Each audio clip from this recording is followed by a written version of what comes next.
Welcome to the Deep Dive. Today we're getting into a topic you might have heard thrown around, trade marketing. Yeah, exactly. What is it, really? That's what we're aiming to figure out, or at least get one perspective on it. Right. So for this deep dive, our source is, well, it's the website of a trade marketing agency. Okay. So we're looking at how the practitioners, the people who actually do this stuff, define it, Precisely. We're getting the definition straight from a company that lives and breathes trade marketing day in, day out. which is important context, isn't it? This isn't some academic definition. No, not at all. It's how a business explains its own field, its own services. It's their working definition. So think about why they'd have this info on their site. It's partly, maybe mostly, to explain what they offer. Right. I'd assume so. To attract clients, probably. To say, look, this is trade marketing, and hey, we're the experts who can handle it for you. Make sense? So looking at how they define it gives us a really practical insight. It's grounded in the actual work. Totally. It's what guides the services they're selling. It's the coal face perspective. Okay, so based on their site, how do they seem to frame it? What's their angle on trade marketing?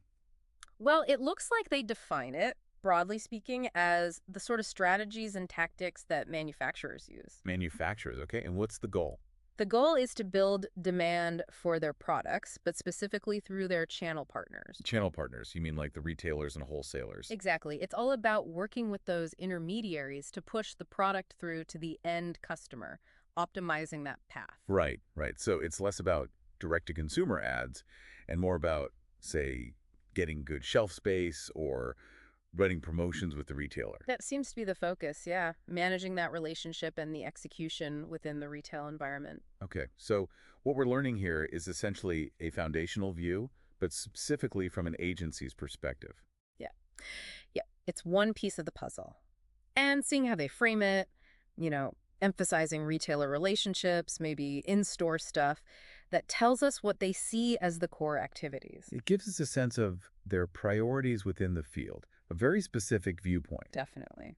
So I guess the main takeaway for everyone listening is that trade marketing isn't just jargon. It's a distinct business practice. Hmm. And there are specialist agencies out there dedicated to it. And our source today, this agency website, it gives us that insider's look at how one player defines their role.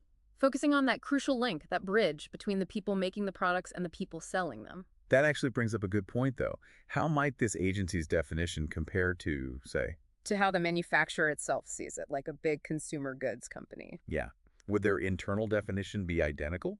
Or would they maybe have a slightly different focus?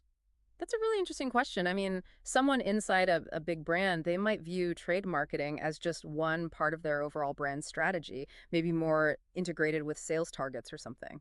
Or perhaps an academic studying market structures would define it differently again, maybe focusing on, I don't know, economic efficiency or channel power dynamics. Exactly. The agency view is very much about the how-to, the execution.